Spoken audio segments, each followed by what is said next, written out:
de hoje, a gente vai explicar um pouco sobre como aparecem as funções inorgânicas em cosméticos e protetores solar.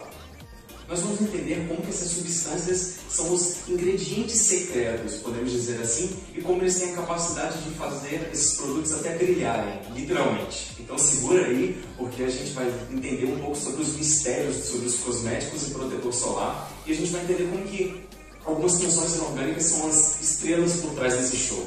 Vamos nessa!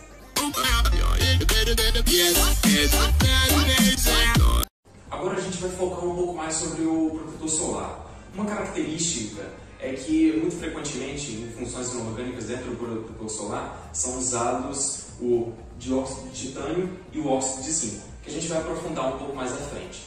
Agora, eu queria falar um pouco mais especificamente sobre os óxidos, que eles são bem aparentes quando a gente se trata de protetores solares inorgânicos. Quando os óxidos estão sendo usados em formulações de protetores solares, eles ficam suspensos. E o tamanho das partículas de óxido influencia diretamente na eficácia do produto. Uma desvantagem no uso de produtos como óxidos é que quando você aplica eles na pele, eles geralmente formam uma camada branca que pode ser desagradável à vista. Como os componentes mais utilizados em substâncias de protetores solares inorgânicos são o dióxido de titânio, o óxido de zinco e outros, como o de cromo, cobalto e estanho. Entretanto, esses dois são os mais importantes, então eu acho que só explicar sobre eles já é o suficiente. Aprofundando um pouco mais sobre o dióxido de titânio, ele é um pigmento branco utilizado na produção de cosméticos, tintas e corantes de alimento. Justamente, o dióxido de titânio também é muito utilizado nessa questão de protetores solares, porque ele tem uma alta capacidade de refração e de absorção de raios ultravioleta. O dióxido de titânio em bruto é obtido através da conversão do tetracloreto de titânio no processo de cloreto.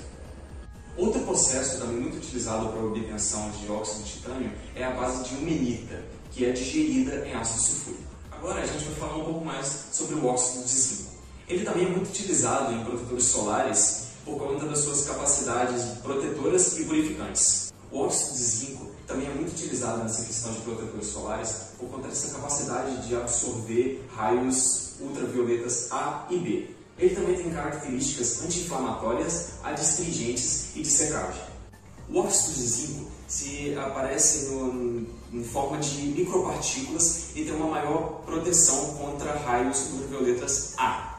O apelo estético desse filtro é uma desvantagem, já que ele reflete muito, principalmente a luz branca, o que pode gerar aquela camada de gel branca, digamos assim, que pode ser um pouco desagradável de ficar se olhando toda hora.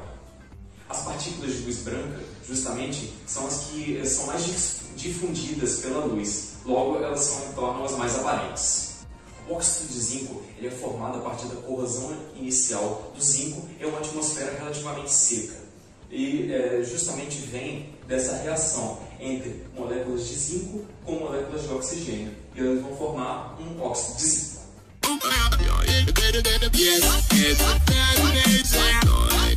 Agora vamos falar um pouco mais sobre o gel de cabelo e toda a química que se esconde por trás dele.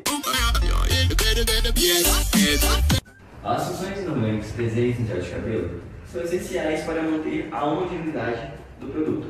Dentre elas, tem a água. A água é usada para diluir os componentes químicos e dar uma textura líquida, um aspecto líquido para o produto. Alguns géis de cabelo ainda possuem sais inorgânicos, tais como o NaCl, cloreto de sódio, que é usado para espessar, tirar aquele aspecto de viscosidade no produto. O álcool etílico, que é um álcool inorgânico, pode ser usado para dissolver outros ingredientes e ajuda a contribuir para uma secagem mais rápida do gel. Alguns géis podem conter pigmentos minerais, que é para dar a cor ao produto, como por exemplo esse aqui. Para evitar o crescimento de micro-organismos no produto, pode ser acrescentado conservantes, tais como o benzoato de sódio. Vale ressaltar que pode variar de um produto para outro, e é importante que você verifique no rótulo do produto os componentes químicos do gel. Dentre os compostos inorgânicos presentes no gel, todos que eu citei anteriormente, eu gostaria de dar um destaque maior para a sílica gel. A sílica gel é frequentemente usada em gel de cabelo para aumentar a fixação, melhorando assim a consistência e a textura do produto. A sílica gel é um polímero inorgânico que funciona tanto como fixador ou formador de películas, quanto um agente de espessamento entre as composições químicas do produto. A aplicação de materiais poliméricos inorgânicos no gel de cabelo tem como objetivo a remoção de cátions, utilizando por meio de centros básicos nitrogenados. Uma curiosidade sobre a sílica gel é que ela é produzida a partir de uma reação feita entre o silicato de sódio e os ácidos sulfúricos. Quando esses reagentes se misturam, eles formam um hidrossol, que se contrai lentamente, formando uma estrutura sólida, que por sua vez é a sílica gel ou o dióxido de sílica.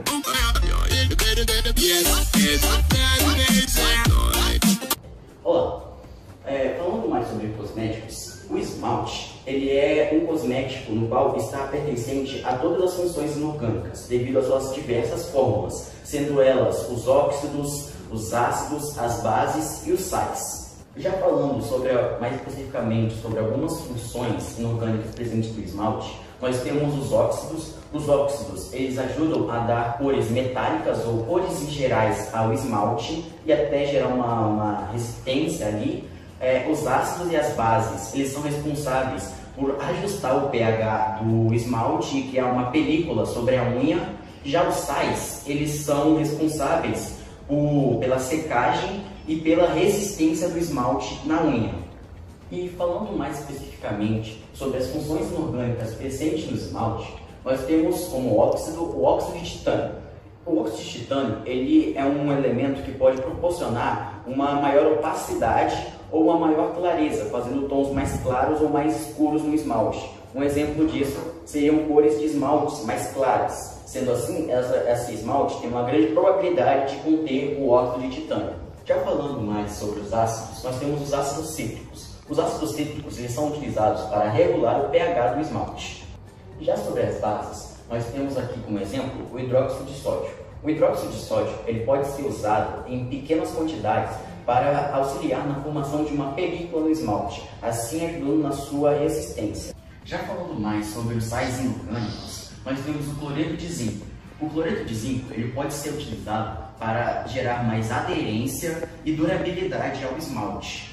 Inclusive, um efeito disso é que durante a produção, acabou que eu sem querer manchei minha unha de esmalte e realmente o esmalte, ele, além de ter uma secagem muito rápida devido a diversos outros elementos que tem dentro dele, ele também é de uma durabilidade muito forte. Não é à toa que a única maneira de retirar o esmalte das suas unhas é com a acetona. E bom, galera, sobre o esmalte nas funções inorgânicas é basicamente isso. Tchau!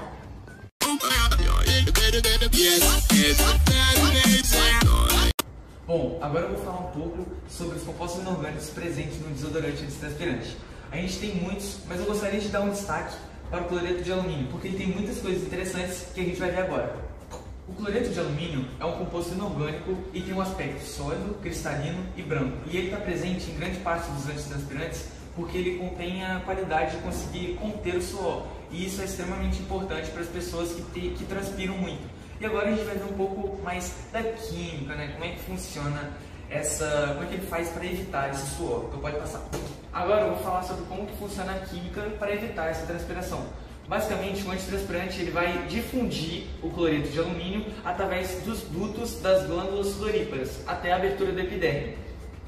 E após o suor entrar em contato com o cloreto de alumínio, é produzido um mucopolissacarídeo, que faz com que diminua a transpiração. Esse composto é levado no sangue, os ossos capturam esse composto e depois liberam lentamente. Isso pode acabar gerando uma distrofia óssea. Além disso, o cloreto de alumínio no nosso organismo pode ser o principal causador de Alzheimer e câncer de mama.